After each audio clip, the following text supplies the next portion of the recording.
Estamos já no capítulo 9. Falamos na semana passada sobre a geração de Noé como um retrato da nossa geração.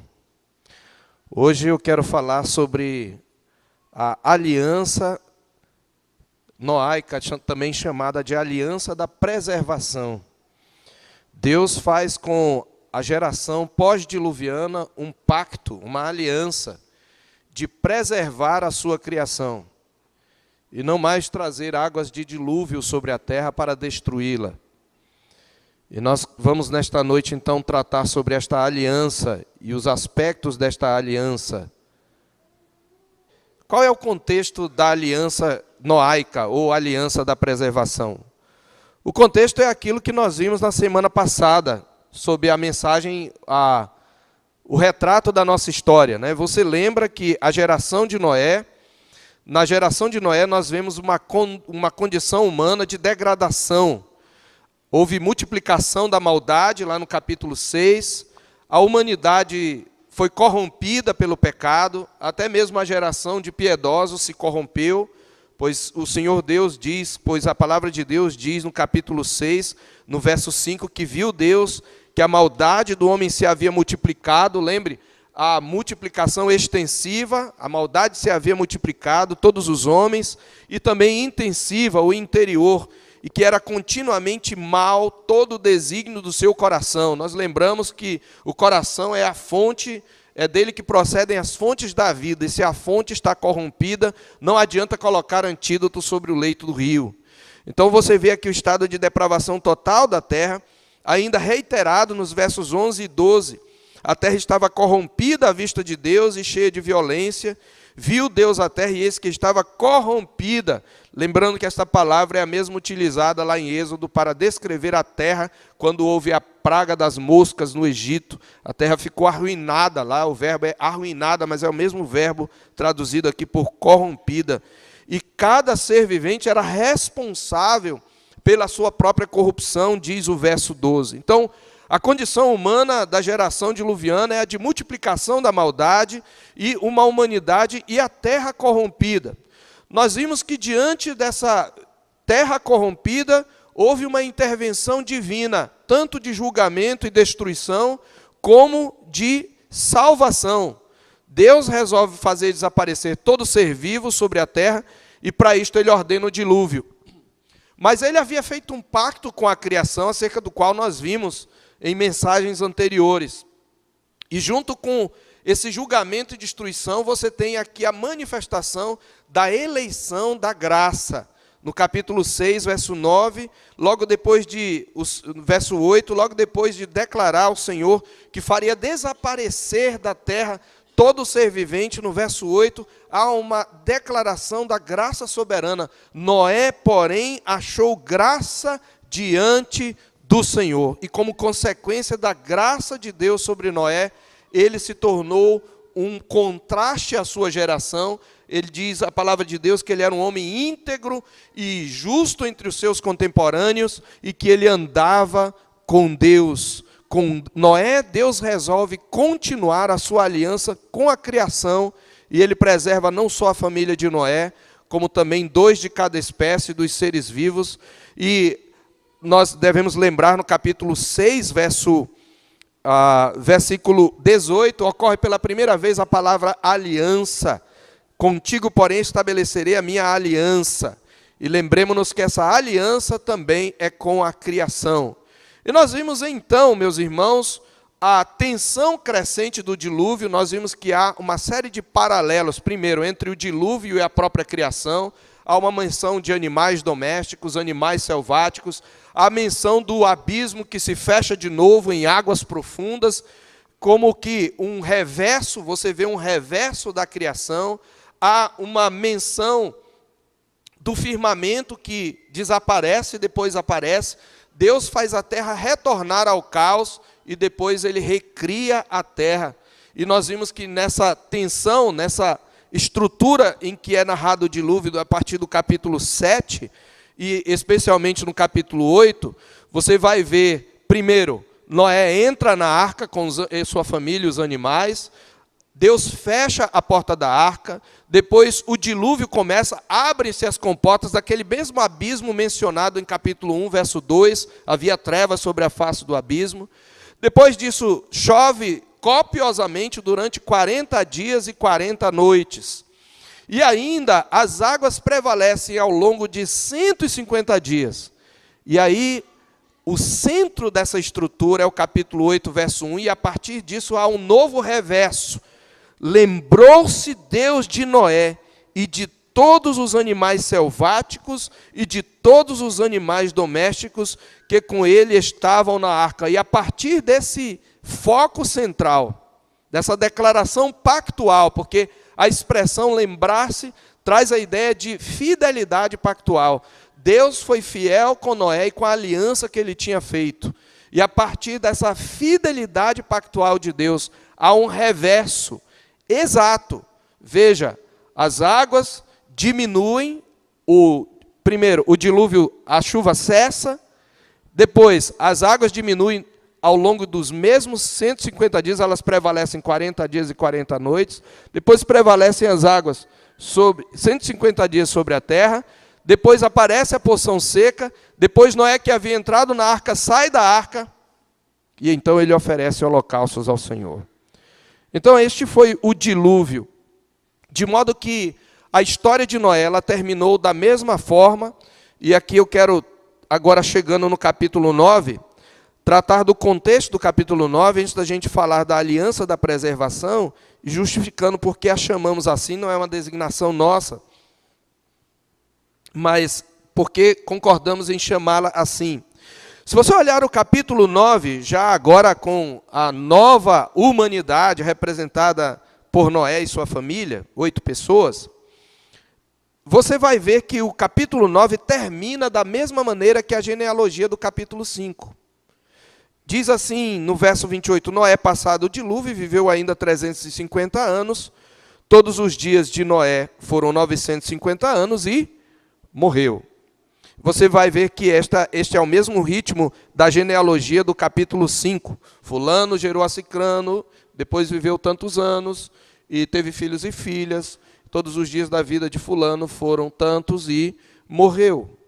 Quando aqui diz que ele viveu tantos anos e morreu, isto nos aponta, primeiramente, que o dilúvio foi uma purificação e uma renovação provisórias.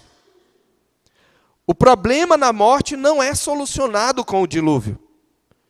Ou seja, o dilúvio ainda não removeu a maldição da morte. Noé tem o mesmo destino dos seus ancestrais. E ainda que ele seja um tipo do novo Adão, como seu pai Adão, ele é apenas alma vivente. Mas ele não é espírito vivificante. Esse é um adjetivo que só o último Adão terá. Então ele é um tipo de Cristo. Eu estou mencionando aqui 1 Coríntios 15, 45, que diz, o primeiro Adão foi alma vivente. O último Adão, porém, é espírito vivificante. Ele não só é vivo, mas ele tem vida para dar a quem ele quer. Noé não tem essa capacidade. De modo que o dilúvio, por esta estrutura da genealogia de Noé e o fim dele com a sua morte, você vai ver então que o dilúvio é uma purificação e uma renovação provisória. Em segundo lugar, esta designação nos coloca num longo parênteses entre Noé e seus antecessores. Veja, é como se houvesse uma suspensão no capítulo 6, no capítulo 5, verso 28, e a mesma genealogia do capítulo 5 retornasse o seu ritmo só no capítulo 9, versículo 28. Se você tirar todos os versículos que estão entre um e outro, você vai ver uma continuidade. Então, quando o narrador aqui, ele coloca um longo parênteses entre Noé e seus antecessores, e o dilúvio como um relato de destruição e recriação, ao mesmo tempo estão mantendo viva a esperança proclamada no proto-evangelho, lá em Gênesis 3,15. Porém, inimizade entre ti e a mulher, entre a tua semente e a semente da mulher, este, um varão, representante da semente da mulher, te ferirá o cabeça e tu lhe ferirás o calcanhar. É neste sentido, meus irmãos, como eu já apontei em mensagem anterior, que Noé traz a esperança de uma nova criação por meio da semente messiânica. Ainda não é a consumação da nova criação, novos céus e nova terra, mas é a esperança mantida. Deus está dizendo: eu não vou quebrar a minha aliança. Portanto, Noé é um tipo de Cristo, o último Adão. E ao mesmo tempo, a renovação da aliança da criação, que nós veremos, ela vai assegurar que a terra perdurará o suficiente para que o Redentor aguardado venha e esmague a cabeça da serpente. Agora entramos no capítulo 9, verso 1. O que é que Deus faz aqui logo depois que Noé oferece a ele holocausto, celebrando a salvação?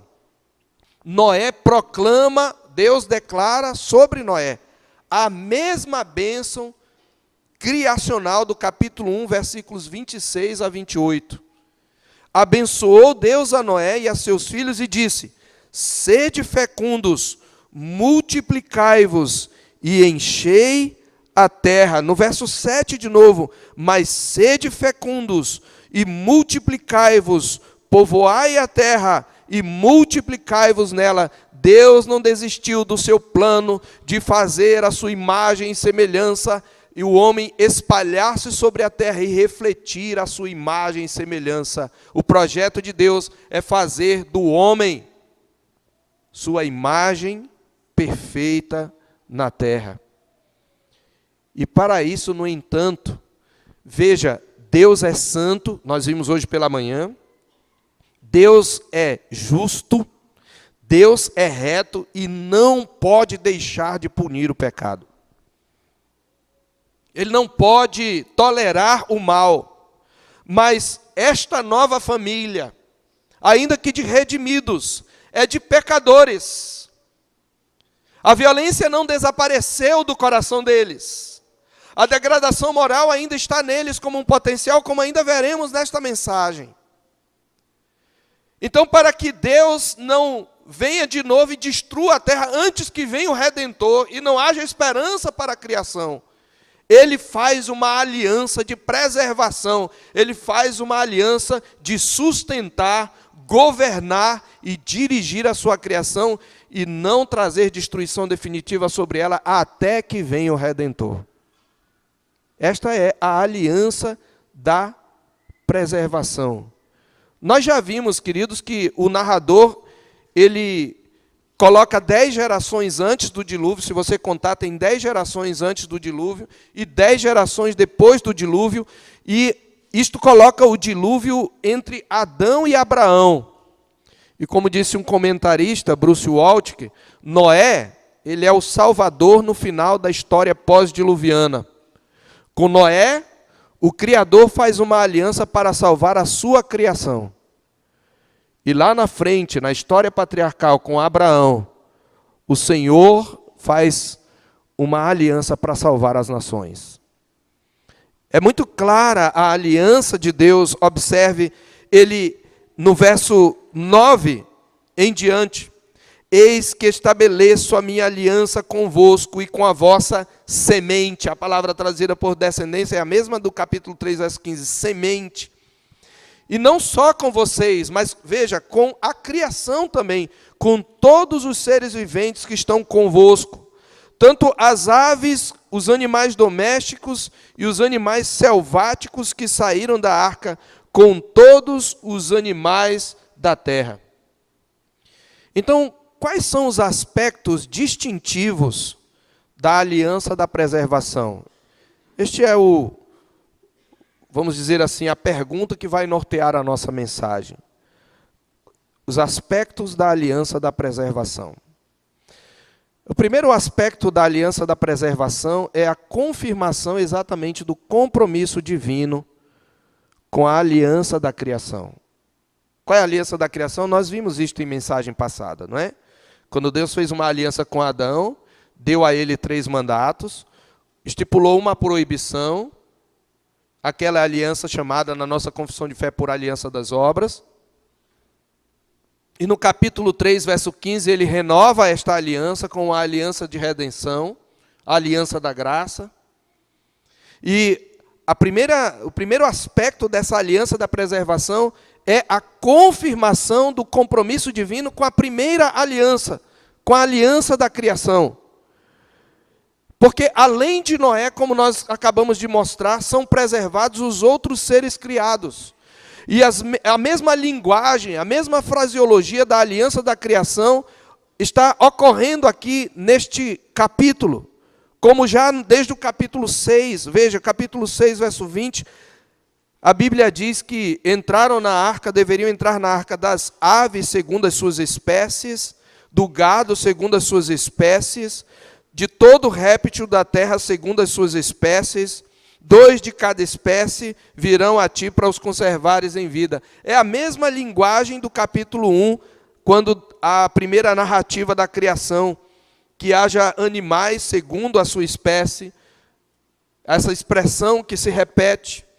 No capítulo 8, verso 17, também houve uma menção, os animais que estão contigo, de toda a carne, tanto de aves como gado e todo réptil que esteja sobre a terra, faze sair a todos para que povoem a terra, sejam fecundos e nelas se multipliquem. Você vai ver paralelos entre estas declarações dos versículos que eu li e o capítulo 1, versos 24, 25 e 30 de Gênesis. No capítulo 1, verso 24, Deus diz: produz a terra seres viventes conforme a sua espécie, animais domésticos, répteis e animais selváticos segundo a sua espécie, e assim se fez. No verso 25, fez Deus os animais selváticos segundo a sua espécie, etc. No versículo 30, viu Deus tudo, e a todos os animais da terra, e a todas as aves dos céus, e a todos os répteis da terra em que há fôlego de vida, toda a erva verde lhes dou para mantimento. Esses paralelos, essa mesma fraseologia está demonstrando aqui que Deus está estabelecendo um compromisso de manter a sua aliança com a criação. E isto é ainda corroborado pelo termo que Deus usa para referir-se a esta aliança no capítulo 6, verso 18. Contigo, porém, estabelecerei a minha aliança. Nós já falamos que este verbo estabelecer pode ser traduzido por continuar, confirmar. Então Deus está dizendo aqui que a mesma bênção dada a Adão e Eva é agora pronunciada sobre Noé, sobre sua família, e com ela os mesmos mandatos da aliança da criação. Então é isto que é o primeiro aspecto da aliança da preservação. Ela confirma o compromisso pactual de Deus com toda a criação. E, queridos, como esta confirmação é bela. Veja, se você observar, Deus, inclusive, coloca um sinal novo desta aliança, que é o arco-íris, né? Veja no verso 12. Disse Deus: este é o sinal da minha aliança, que faço entre mim e vós, e entre todos os seres viventes que estão convosco para perpétuas gerações. Porém nas nuvens o meu arco, que será por sinal de aliança entre mim, não é só entre mim e o homem, é entre mim e a terra. Veja, você lembra, a terra foi amaldiçoada. No capítulo 3, verso 17, maldita é a terra. Mas Deus está dizendo, a terra também será redimida. Eu estou fazendo uma aliança com a minha criação. É por isso que, embora o termo aliança não ocorra no capítulo 1, nos capítulos 1 e 2 de Gênesis, nós cremos que ali há uma aliança da criação. Veja, ele está dizendo, eu tenho um sinal que é um sinal natural. Você vê, antes do dilúvio não havia chuva. E agora, depois do dilúvio, aparece o arco-íris. Ele diz, eu vou pôr nas nuvens o meu arco, e será por sinal de aliança entre mim e a terra. E sucederá que quando eu trouxer nuvens sobre a terra, e nela aparecer o arco, então me lembrarei da minha aliança firmada entre mim e vós, e todos os seres viventes de toda a carne, e as águas não mais se tornarão em dilúvio para destruir toda a carne. O arco estará nas nuvens, vê-lo-ei e me lembrarei da aliança eterna entre Deus e todos os seres viventes, de toda a carne que há sobre a terra. Eu quero lembrar a você o que nós já falamos na semana passada. Esse termo arco, é claro, refere-se ao arco-íris, mas não é só isso. Esta palavra aqui referia-se ao arco que era usado na guerra e na caça. É o arco de guerra. E sabe o que Deus está dizendo aqui? Ele está dizendo, todas as vezes que chover, eu vou levá-los a ver o meu arco escorado. Eu estou colocando o arco de lado, para não destruir a terra, porque eu sou Deus santo. E como santo eu tenho que reagir contra o pecado, mas eu sou fiel também à minha aliança. Eu vou pendurar, por enquanto, o meu arco. Eu vou suspender o meu juízo e preservar a terra, até que ela experimente a redenção plena. É o arco de guerra do Senhor. É o arco de caça do Senhor. É isto que significa. Então essa aliança da preservação, Deus se compromete a preservar a terra para manter a sua aliança. Você lembra que quando nós definimos a aliança, na mensagem intitulada A Aliança de Deus com a Criação, nós dissemos que é um laço inviolável. A aliança é um pacto inviolável, indissolúvel. E o homem quebrou a aliança, mas Deus não quebrou. E ainda que pudesse trazer sobre o homem e trouxe a maldição da aliança, Deus está dizendo, essa maldição não será sobre todos. Eu preservarei uma semente, diante da qual eu tenho uma aliança. Então esta é a aliança da preservação. Um segundo aspecto, queridos, desta aliança, é que se por um lado ela mantém os compromissos da aliança com a criação, por outro lado ela traz novas estipulações para a criação caída. Então esse é o nosso segundo ponto, novas estipulações para a criação caída. Observe, desde o verso 2 até o verso 6, você vê novas estipulações. Toda aliança tem estipulações, tem mandamentos ou mandatos ou ordenanças. E observe aí que no verso 2, coisa nova está se introduzindo. Pavor e medo de vós virão sobre todos os animais da terra e sobre todas as aves dos céus. Então, a primeira coisa que ele está dizendo aí. Não havia esse medo. Por isso que Noé pôde levar os animais para dentro da arca. A terra, antes do dilúvio, entre homens e animais ainda havia uma pacificação, embora já houvesse guerra entre homens. Mas a partir de agora haverá uma certa inimizade. Deus já havia antevisto aquilo no capítulo 3, verso 17. A terra produziria cardos e abrolhos. Mas agora haverá pavor e medo. Segundo o Senhor Deus, eu estou apenas aqui mostrando o texto, já vou falar isso em forma de uma declaração. Ele diz, tudo que se move sobre a terra e todos os peixes do mar, nas vossas mãos serão entregues. Ele está dizendo, vocês terão poder. Eles vão ter medo, mas vocês terão poder sobre eles. Terceiro, Deus diz, vocês poderão utilizar, inclusive, esses seres vivos para comer. Inclusive, aqui nem há uma distinção entre imundo e limpo. De tudo vocês podem comer. Tudo que se move e vive ser-vos-á para alimento, como vos dei a erva verde, tudo vos dou agora. Então, veja, há novas estipulações divinas. Também ele tem uma estipulação no verso 5. Certamente requererei o vosso sangue, o sangue da vossa vida, de todo animal requererei, como também da mão do homem, sim, da mão do próximo, de cada um requererei a vida do homem. Se alguém derramar o sangue do homem, pelo homem se derramará o seu, porque Deus fez o homem segundo a sua imagem, e aí ele retoma a aliança e a bênção. Então são novas estipulações. Vamos entender isso aqui. Quais são essas novas estipulações? Primeiro, Bom, dois fatos devem ser levados em consideração quando nós estudamos as alianças de Deus. Só uma explicação aqui, num parênteses. Primeiro, há uma certa unidade orgânica entre as alianças. Você tem a aliança com Adão, a aliança com Noé, uma aliança com Abraão, a aliança com Moisés, a aliança com Davi e a nova aliança que é o cumprimento de todas as anteriores. Então, há uma unidade orgânica entre elas, como as partes de um mesmo organismo, a tal ponto que nós podemos considerar as alianças de Deus na Bíblia como ministrações de uma mesma aliança, onde cada novo estágio traz uma nova revelação da obra redentora de Deus. É por isso que, no caso da aliança noaica, por exemplo, as mesmas bênçãos dispensadas a Adão e aos seres vivos em Gênesis 1 são repetidas no capítulo 9, verso 1.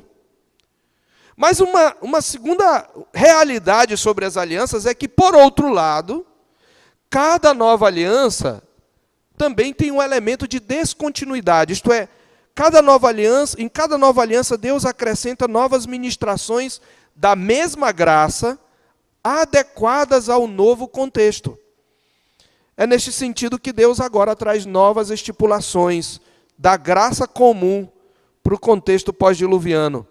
E essas estipulações são dadas por Deus exatamente para garantir que a terra será preservada. E quais são elas? Elas são de duas naturezas. Nós podemos dividi-las em dois aspectos. Na relação entre o homem e os animais e na relação entre o homem e os seus semelhantes. Na relação entre o homem e os animais, primeiro Deus estabelece um novo direito. Qual é o novo direito? Deus dá ao homem poder de vida e morte sobre os animais. Esse é o primeiro ponto, subponto aqui. É isso que ele está dizendo, olha, eu vou colocar pavor e medo nos animais, mas eles serão entregues. O animal, o homem, vai ficar no topo da cadeia alimentar. Ele está dizendo, vocês têm poder de vida e morte, vocês podem matar animais. Queridos, isso é muito importante, tem pelo menos uma lição. Há muitos movimentos, uma das características nós já vimos do mundo chamado pós-moderno, é a sua supervalorização dos animais. É claro que nós temos que cuidar dos animais, até por causa do mandato cultural, mas há uma supervalorização onde o animal está sendo colocado igual ao homem. Já tem gente carregando cachorro em carrinho de bebê, chamando cachorro de filho, fazendo casamento de cachorro, fazendo aniversário de cachorro, gastando coisas exorbitantes. E como eu já falei, os mesmos ativistas que acham um crime hediondo comer um ovo de tartaruga, defendem o aborto e dizem que o filho dentro do ventre da mulher é só um monte de células. Já existe um grupo que diz que quando o homem ele mata animais, ele está cometendo especismo. Especismo é um neologismo ligado a racismo. O que é o racismo? É quando você acha que a sua raça, a sua etnia é superior à do outro. Especismo, para aquele que utiliza esse termo, é você acha que você é superior ao animal. Mas eu sou superior ao animal. Deus me deu direito de vida e morte. Mas, por causa da paganização do Ocidente, os valores estão invertidos. E os homens estão sendo colocados como iguais ou inferiores aos animais. Mas a palavra de Deus aqui estabelece um poder de vida e morte. Ele dá, inclusive, a carne dos animais para mantimentos. Mas é claro que Deus se preocupa com os animais. Por isso ele coloca novos instintos de proteção nos animais. Ele diz, olha, pavor e medo virão de vós sobre todos os animais. E Deus também, nesse poder de vida e morte, ele refreia o caráter predatório do homem. É esse o significado de não comer a carne com sangue. No verso 4 ele diz, carne, porém, com sua vida, isto é, com seu sangue, não comereis. A proibição de comer carne com sangue aqui, ela está ensinando o respeito pela sacralidade da vida. E ela é colocada por Deus aqui para lembrar que a permissão de comer não é uma licença para a selvageria. Porque a tendência do homem caído é a selvageria. É matar com requintes de crueldade, comer talvez o animal ainda cru, beber o seu sangue, e isso estimula a violência. Não tem muito a ver com galinha cabidela aqui não. Está falando dessa selvageria. Nós não temos tempo para discutir essa questão, mas o que eu estou colocando é para que o homem não seja um selvagem e se torne um animal. Então ele tem que ter um respeito pelo sangue, e quando ele matar, ele tem que matar com misericórdia e compaixão. É isso que ele está dizendo. Não é matar só para ver a queda. Entendeu? Não é matar só por esporte. Deus está dizendo, olha, você tem o direito e o poder de vida e morte, mas eles estão sob a tua responsabilidade. Tu és o mordomo. Não te esqueças do mandato cultural. Tu tens que cuidar desses animais. Mas há também uma estipulação, queridos, ainda dentro dessa segunda divisão, em relação ao homem. Veja os versos 4, o verso 5 e o verso 6. Certamente requererei o vosso sangue, o sangue da vossa vida. Você sabe, o sangue é a vitalidade de um corpo, de um ser. A ideia de carne com sangue também tem a ver com o animal ainda vivo. Mas quando ele fala, eu também requererei, eu vou requerer, ele não requer do homem o sangue do animal. Mas ele está dizendo, eu vou requerer o sangue de vocês. O sangue da vossa vida, de todo animal requererei, como também da mão do homem, sim, da mão do próximo, de cada um, requererei a vida do próximo.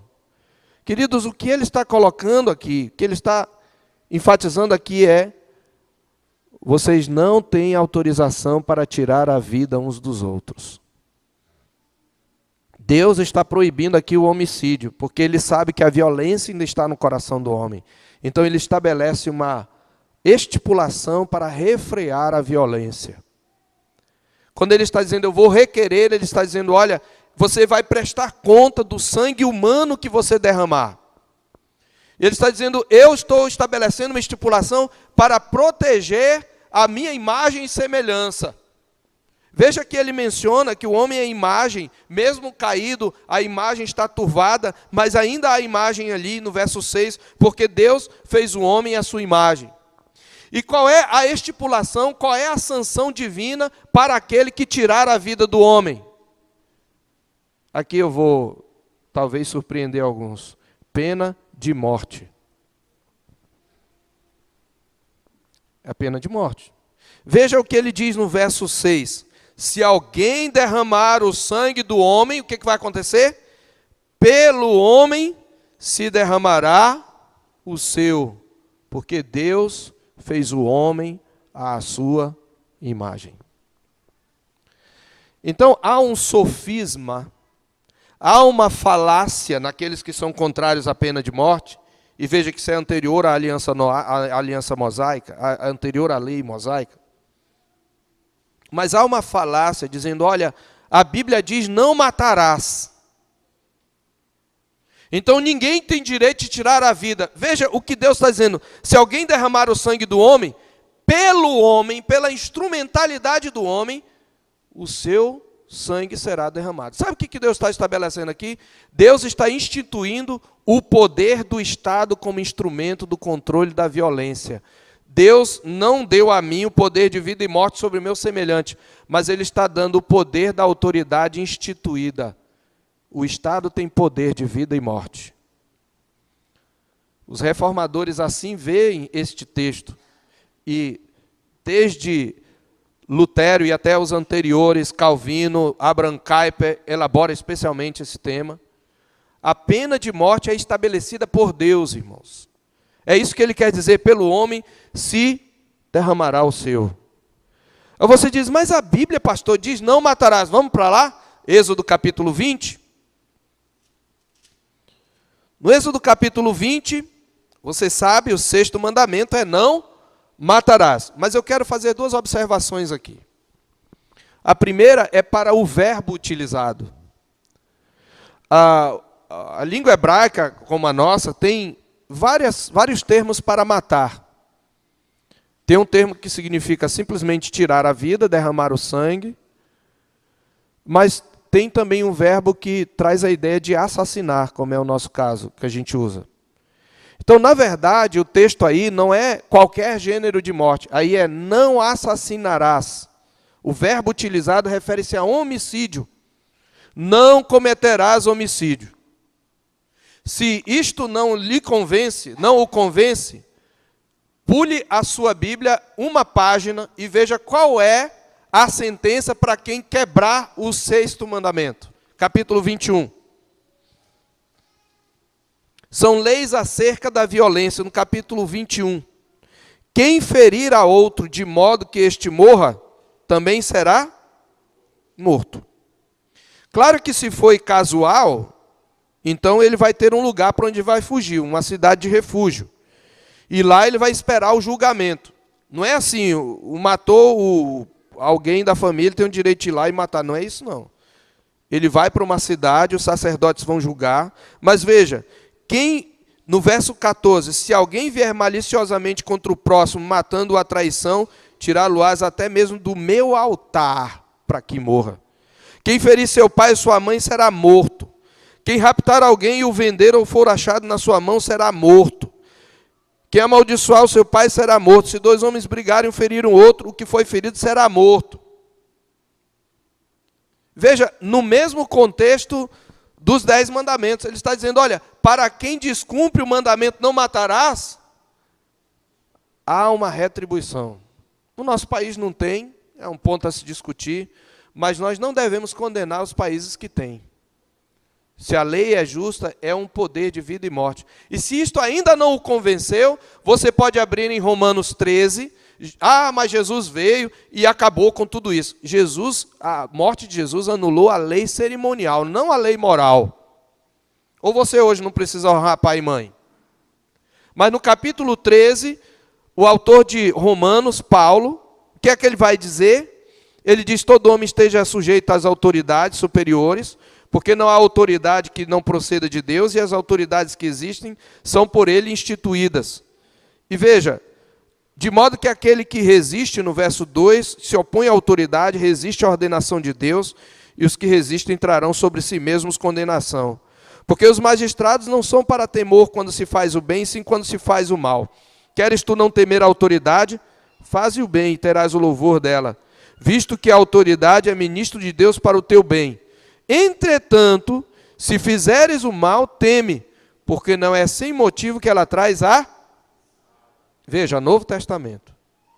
Não é sem motivo. Para que essa espada? Para fazer cócegas no... O termo espada aqui é a degolar mesmo. Ele continua. Não é sem motivo que ela traz a espada. Veja o que ele vai dizer aí.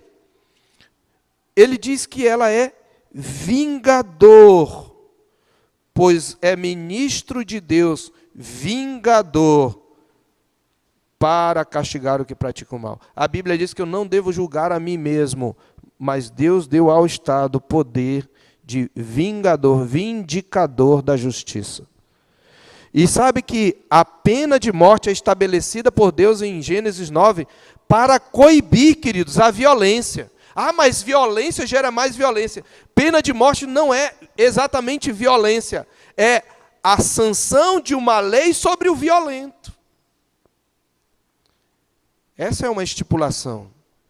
Deus institui o poder do Estado como instrumento de controle da violência e do mal. E lembre-se, quando Paulo fala isto, ele se refere a quem? A César. Um líder pagão. Um tirano, inclusive. Mas ele é vingador de Deus. E Deus está dizendo, sabe por quê? Porque Deus fez o homem à sua imagem. Não se tira a vida do homem impunemente. Então, essas novas estipulações vão garantir que a terra seja preservada. E mesmo que no nosso país não tenha, ao longo da história, e ainda hoje em muitos países, a pena de morte existe. E acredite, é um instrumento da providência de Deus para conter o mal. Instrumento imperfeito. Obviamente ocorrem injustiças, mas aqueles que praticam a injustiça vão prestar conta diante de Deus. Terceiro aspecto da aliança da preservação é que ela enfatiza a particularidade da graça redentora. Veja, os filhos de Noé são salvos, mas a graça redentora é uma graça particular. Nós veremos a partir de agora que entre os filhos de Noé há um que é alvo do juízo de Deus e que se revela semente da serpente. Lembra, Gênesis 3,15 fala que agora haverá duas humanidades, uma semente da mulher e uma semente da serpente. E aí você vai ver que no meio, primeiro, a particularidade da graça se demonstra primeiramente no fato de que, no meio da massa da humanidade depravada, Deus dirige sua graça a um homem e a sua família. No capítulo 6, verso 8, como nós já vimos. Deus resolveu derramar águas de dilúvio, fazer desaparecer o homem e os animais. Noé, porém, achou graça diante de Deus. Um homem e sua família em particular são alvo da graça. E isto é a particularidade da graça redentora. Mas esta particularidade continua a ser enfatizada no contexto e na doutrina das duas sementes, nas palavras proféticas de bênção e maldição de Noé, no capítulo 9, verso 25 a 27. Veja, ele abençoa a Sem e a Jafé, mas ele amaldiçoa a descendência de Cã. E eu vou então ler aqui o verso 25.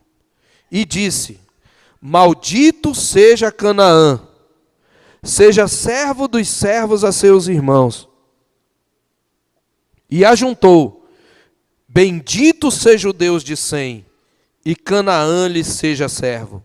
Engrandeça Deus a Jafé, e habite ele nas tendas de Sem, e Canaã lhe seja servo.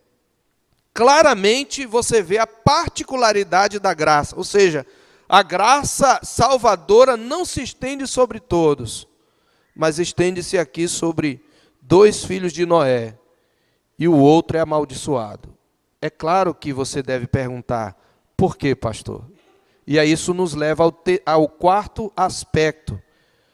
Se por um lado a aliança da preservação enfatiza a particularidade da graça redentora, em quarto lugar ela alerta para a presença do império parasita, ainda a ameaçar o avanço do reino de Deus.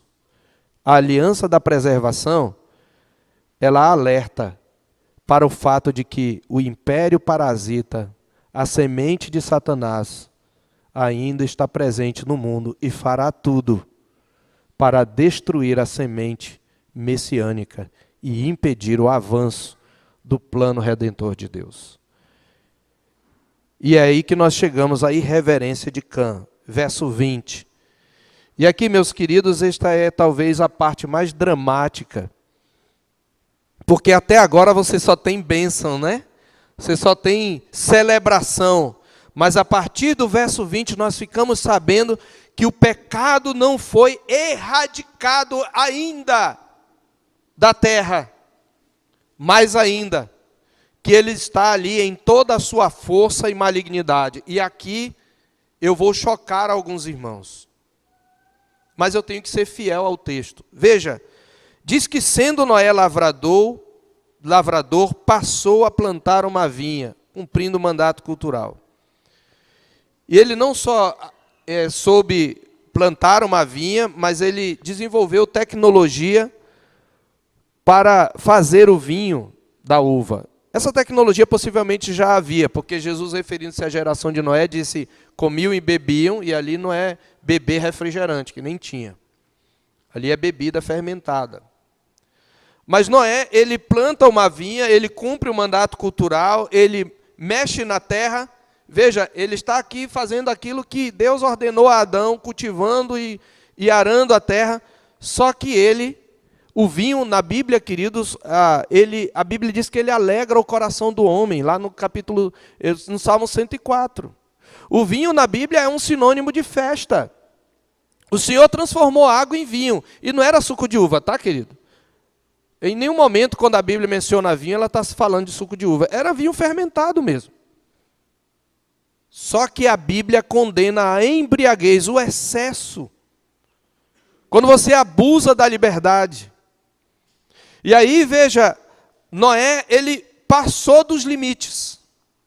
Ele tomou demais. E eu não acredito, como alguns, que Noé não sabia dos efeitos do vinho, como por causa daquilo que eu já falei sobre o comentário de Jesus. Comiam e bebiam, ele sabia. Então, o crente Noé toma uma carraspana, fica de pileque, e aí tira a roupa, ele não vai para a rua, não vai para fora, mas dentro da tenda, ele fica andando para lá e para cá, desfilando nu. E, meus irmãos, isto já traz um alerta muito importante para nós aqui. Veja, a Bíblia diz que Noé era um homem justo e íntegro, no meio de uma geração pervertida e corrupta. A Bíblia diz que Noé andava com Deus. Em nenhum momento Noé fala na narrativa, exceto aqui que ele vai falar, e só quando ele desperta do bebum. Mas até aqui você só vê Noé agindo. E a coisa que mais se diz de Noé, desde o capítulo 6, é: tudo fez Noé como o Senhor lhe ordenara. Tudo fez Noé como o Senhor lhe ordenara.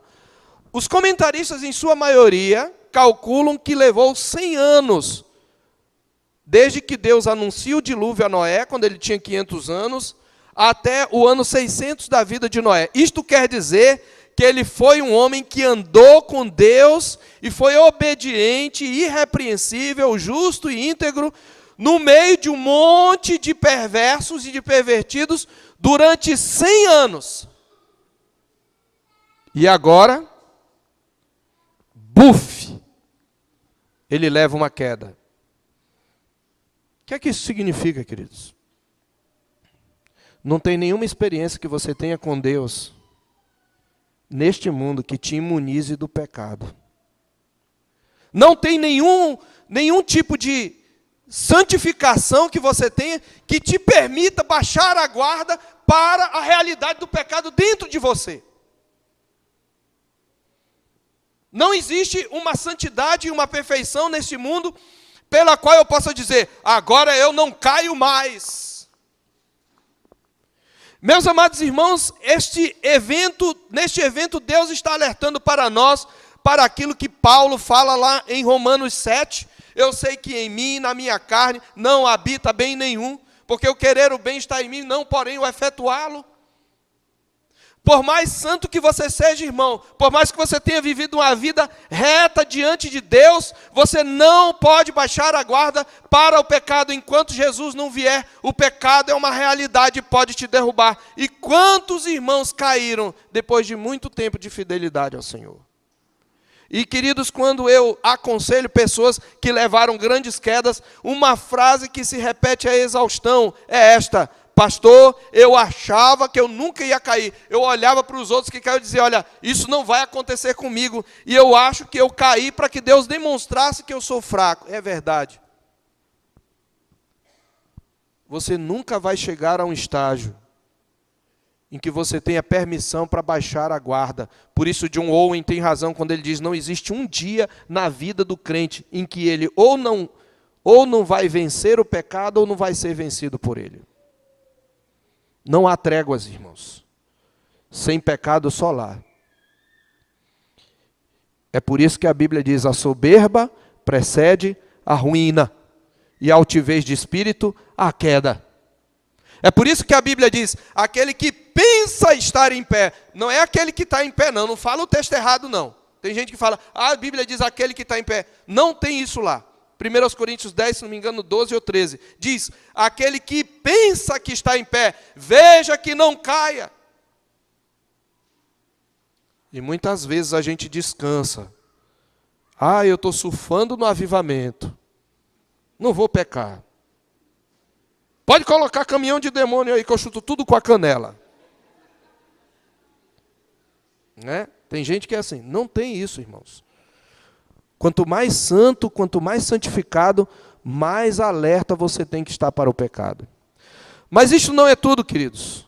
A Bíblia diz que Cã, pai de Canaã, no verso 22, vendo a nudez do pai, fê-lo saber fora a seus 2 irmãos. E aí o que você vai ver, meus irmãos, é um ato de irreverência e uma manifestação da degradação moral de Cã. Noé é um crente que comete um deslize, que cai. Mas Cã é um ímpio. E aqui, meus irmãos, este texto é um texto bastante polêmico, porque existem várias interpretações. Para alguns, o ver aqui é literal. O pecado de Cã é que ele viu e ele zombou da nudez do pai, além de contar para os seus irmãos, tipo, olha lá, papai nuzão lá na tenda. O que seria um ato de irreverência. O grande problema aqui é que a sentença de Noé parece desproporcional ao ato. Porque essa palavra maldito, você lembra onde ela ocorre? Primeiro em Gênesis 3,15, Deus pronuncia a maldição sobre a serpente. Ele não chama Adão nem Eva de malditos. Mas ele chama a serpente de maldita. Ele amaldiçoa a terra. Qual é o próximo que ele chama de maldito? Caim. Caim é semente da serpente. É a mesma. Deus está apontando onde está a semente da serpente. Ela é inimiga da semente santa. Então, parece que alguma coisa mais grave. Há alguns que também já exageram e já veem, como se diz, chifre em cabeça de cavalo. Existe uma linha de interpretação que diz que esse ver aqui a nudez é mais do que isso, que Cã teria castrado seu pai para impedi-lo de continuar reproduzindo e trazer outros herdeiros, o que diminuiria o valor da herança para cada um. O problema é que não tem nenhum indício aqui de uma castração, e o termo ver a nudez nunca é utilizado, até onde eu sei, neste sentido. Uma outra interpretação é de que Cã teria possuído a própria mãe após castrar o pai, porque a Bíblia usa o termo descobrir a nudez do pai quando você deita com a mãe, lá em Levítico. Também é muito forçado isso. Mas veja, um ponto que eu gostaria de mostrar aqui é o seguinte. Por outro lado, o ver aqui, nós vamos até onde o texto nos permite. O ver aqui não é apenas olhar e achar engraçado. É aqui que eu vou chocar os irmãos. Eu não estou sozinho. O que são considerados entre nós os melhores comentaristas pensam assim. Tem alguns poucos que não pensam. Primeiro, você lembra que o verbo ver, nós devemos ligá-lo a qual? Capítulo 3, verso 6. Vendo a mulher que a árvore era boa para se comer, agradável aos olhos, e árvore desejável, tomou do fruto e comeu. Depois ele ocorre de novo onde? No capítulo 6. Vendo os filhos de Deus, que as filhas dos homens eram, lá está formosa, mas é a mesma palavra, boas. E aqui está dizendo, vendo Cã, pai de Canaã, e o verbo aqui aponta não só para um mero olhar, mas um olhar detido, um olhar malicioso. Então, no mínimo, para dizer o mínimo, Cã olhou o seu pai com um desejo sexual. Há uma inclinação homossexual aqui em Cã. Ele deseja, ele olha para o seu pai, fazendo aquilo que a gente chama de voyeurismo. No mínimo, ele desejou, e talvez fosse para os seus irmãos contar, para que abusassem do seu pai. Assim pensa, por exemplo, Bruce Waltke, um dos comentários mais premiados, reformado, conservador. Assim pensa o pastor Mauro Meister. E outros autores que eu poderia citar aqui. E de fato o verbo ver aqui não é só, ele viu, olha lá, não. Ele ficou, desculpe a expressão, brechando o pai. E se deleitando com aquilo. Você lembra que nudez está ligada à vergonha. Lá em Gênesis também, no capítulo 3, verso 7. Vendo, percebendo que estavam nus, eles coseram porque o homem não podia olhar nem mais para sua mulher com total pureza. A sexualidade está contaminada pelo pecado. E isto, queridos, ainda confirmado pela maldição que Noé traz, despertando Noé do seu vinho, sobre o que lhe fizeram o filho mais moço. Veja que, em contraste com a perversão de Cã, você vê a piedade e a reverência de Sem e Jafé. Quando eles souberam, diz que eles tomaram uma capa, puseram sobre os próprios ombros, e andando de costas, rosto desviado, sem olhar, eles cobriram a nudez do pai. E quando Noé soube, o que ele falou? Maldito seja... peraí, mas o nome dele era Cã. Mas veja, o autor já nos alertou no verso 18. Os filhos de Noé que saíram da arca foram Sem, Cã e Jafé. Cã é o pai de Canaã. Por que ele menciona o descendente de Cã, mas não menciona de Sem e Jafé? É aí que nós devemos lembrar uma coisa importante. Da descendência de Cã vieram a maior parte dos inimigos de Israel, entre eles Babilônia, Egito, mas principalmente os cananitas. E quem era Canaã? Essa bênção de Noé, essa maldição de Noé é uma maldição profética. Veja, eu quero, antes que você abra em Abacuque 2, verso 15, onde embriaguez e nudez e voyeurismo, que é o ato de contemplar com lascívia a nudez do outro, são associados. Ai daquele, essa palavra ai é uma palavra que significa maldito. Ai daquele que dá de beber ao seu companheiro, misturando a bebida o seu furor, e o embebeda para lhe contemplar as vergonhas. Sabe o que é vergonha aqui, né? Contemplar sua genitália.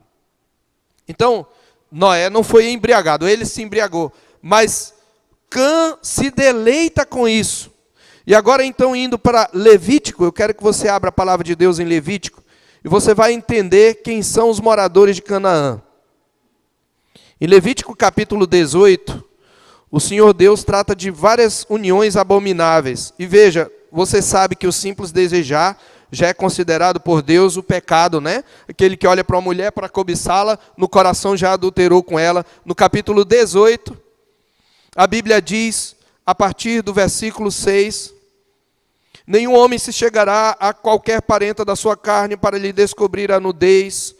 Eu sou o Senhor, não descobrirás a nudez de teu pai e de tua mãe. Ela é tua mãe, não lhe descobrirás a nudez. Não descobrirás a nudez da mulher de teu pai. É nudez de teu pai. A nudez da tua irmã, filha de teu pai, filha de tua mãe, nascida em casa ou fora de casa. A sua nudez não descobrirás. Essa expressão, não descobrir a nudez, é o que a gente chama de um eufemismo. Ele está falando de se deitar com essas pessoas. Não vai ter relacionamento incestuoso. No verso 20, nem te deitarás com a mulher de teu próximo para te contaminares com ela. No verso 22, com homem não te deitarás como se fosse mulher. É abominação.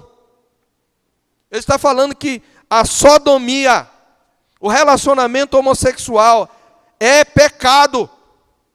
Ele está dizendo, nem te deitarás com animal para te contaminares com ele. A bestialidade, nem a mulher se porá perante o animal para juntar-se com ele é confusão. Com nenhuma dessas coisas vos contaminareis. Por quê? Porque com todas estas coisas se contaminaram as nações que eu lanço diante de vós. Os cananeus fazem isso. Então, queridos, para quem diz que o conservadorismo é voltar ao antigo, não pense que o paganismo, que a bestialidade, que as relações e as perversões sexuais de toda ordem, elas são novas, elas são antigas. Os cananeus praticavam sexo com animal, homem com homem, mulher com mulher. E na época em que os cristãos, em que a igreja surgiu, o Império Romano praticava isso. Então, quando alguém disser, mas isso aí é do tempo da minha avó, se não, diga assim, olha, antes da sua avó, já tinha homem se deitando com homem, e Israel era para fazer diferença. E não só isso, Israel foi executor da justiça e do juízo de Deus sobre os cananeus. Deus não enviou só Israel para a terra para que ele desfrutasse da terra. Era juízo sobre os cananeus. Eles eram iguais a Sodoma e Gomorra. Então, quando Moisés, aqui narrando, diz, maldito seja Canaã, queridos, é interessante, porque o que ele está colocando aqui é que a maldição sobre Canaã e não sobre Cã, ela estabelece um vínculo principal entre a atitude de Cã e o estilo de vida desregrado e imoral dos seus descendentes de Canaã, por cuja iniquidade o Senhor viria a desapossá-la diante dos filhos de Israel. Lembre, Moisés está escrevendo e pregando aos que estão saindo para Canaã, e ele está alertando, olha, aquilo que Canaã faz, vocês não vão fazer, porque antes de Abraão, alguém desejou fazer com seu pai, com seu próprio pai, e revelou a abominação do coração humano. Por isso ele diz, maldito seja Canaã, porque Moisés quer que Israel associe. A Bíblia chega a usar o termo, a terra vomitou os seus moradores. Você lembra de Baal-Peor? Em Números 25. Eles se ajuntaram com as filhas de Moabe. E ali era uma orgia, porque os cultos de fertilidade dos pagãos envolviam orgia sexual. Você lembra de Êxodo 32? O episódio do bezerro de ouro, quando a Bíblia diz que o povo assentou-se para comer e levantou-se para beber e divertir-se. Quando a Bíblia diz que o povo estava à solta no arraial, sabe qual é a ideia ali? É gente correndo nu. Ali houve uma orgia idolátrica e pagã. Israel viu essas coisas no Egito e veria nos filhos de Canaã. Moisés está contando, olha, isso é antigo. E vocês devem abominar e fazer diferente. Sede santos porque eu sou santo. E ao mesmo tempo, por outro lado, Noé, ele abençoa a Sem e Jafé. Ele diz, ele até bendiz, é o Deus de Sem. Bendito Senhor, Deus de Sem. Quando ele diz maldito Canaã, ele está dizendo que Canaã é filho da serpente. Depois ele diz, engrandeça Deus a Jafé.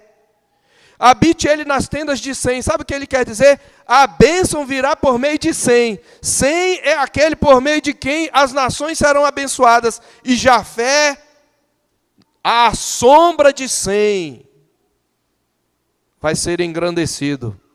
De onde vem Abraão? De Sem. Ele é um semita. É dali que vem o Cristo. Então, meus irmãos, esta aliança faz um alerta. O império parasita continua. A semente da serpente continua tentando subjugar a semente da mulher. Mas Noé, como cabeça pactual, pronuncia uma maldição. Uma das razões porque ele não amaldiçoou diretamente a Cã é porque no capítulo 9, a Bíblia diz que Deus abençoou a Noé e a seus filhos. Mas não se engane, Canaã era alguém que, filho de Cã, era alguém do mesmo estilo. Mas, queridos, eu quero concluir. O que é interessante é que a conclusão da história de Noé, ela mostra a disposição de Deus de preservar a semente mediadora para a redenção de todas as nações. Esse é o último ponto nosso e a nossa conclusão. A aliança da preservação mostra a disposição de Deus de preservar a semente mediadora para a redenção de todas as nações.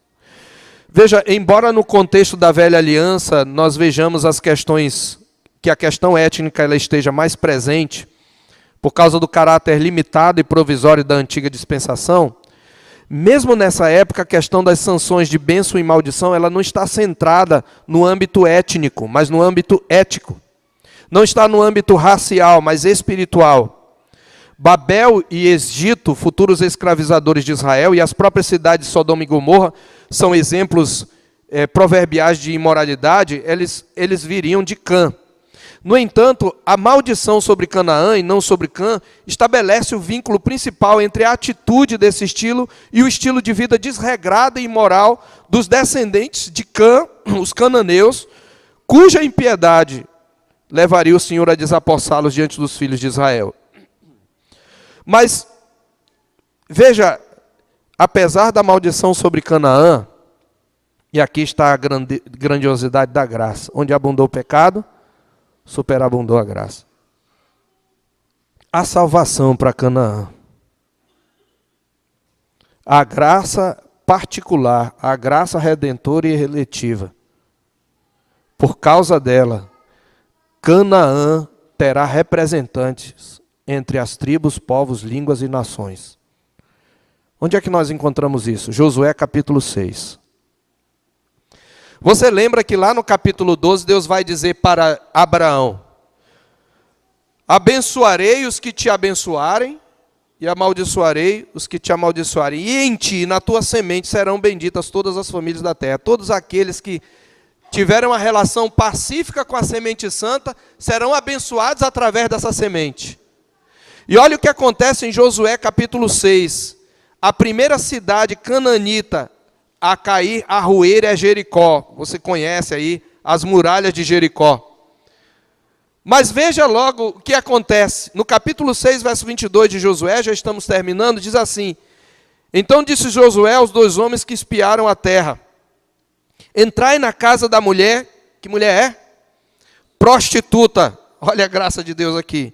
E tirai-a de lá com tudo quanto tiver, como lhe juraste. Então entraram os jovens espias e tiraram Raabe e seu pai, e sua mãe, e seus irmãos, e tudo quanto tinha. Tiraram também toda a sua parentela, e os acamparam fora do arraial da cidade. Porém a cidade cananeia, e tudo quanto havia nela, queimaram-no. Tão somente o ouro, a prata, os utensílios de bronze e de ferro deram para o tesouro da casa do Senhor. Mas Josué conservou com vida quem?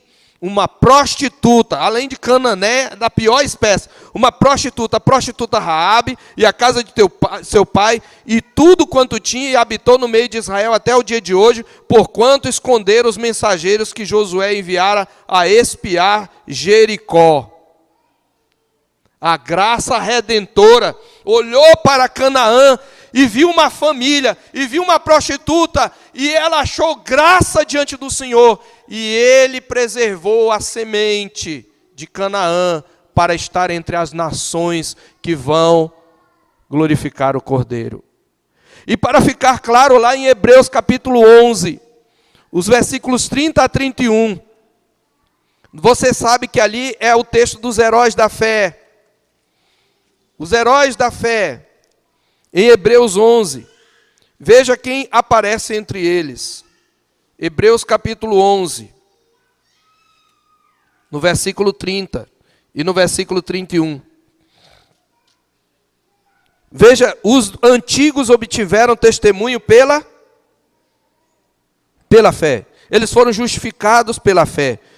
Noé foi salvo e justificado pela fé. Veja o verso 30 e 31. Olha o que diz aí.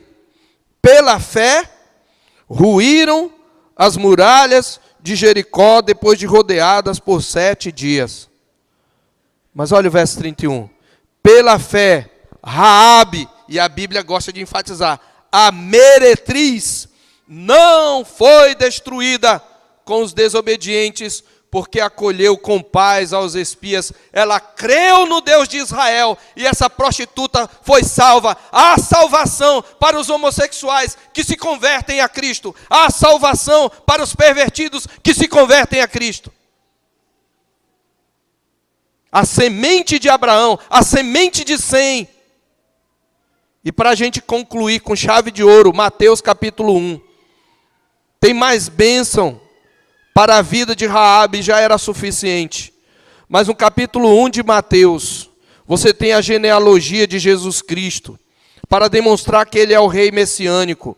E observe aí, a partir de Abraão, livro da genealogia de Jesus Cristo, filho de Davi, filho de Abraão. Abraão gerou a Isaque, Isaque a Jacó, Jacó a Judá e a seus irmãos. Judá gerou de Tamar a Pérez e a Zera. Pérez gerou a Esrom, Esrom a Arão, Arão gerou a Aminadab, Aminadab a Naasson, Naasson a Salmão, Salmão gerou de quem?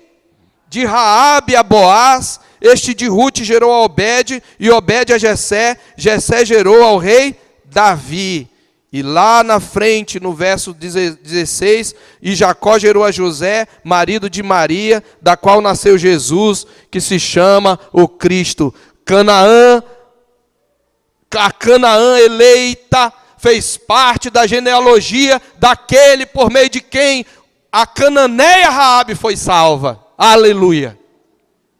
Cristo é aquele em quem os mais pervertidos podem encontrar graça e salvação.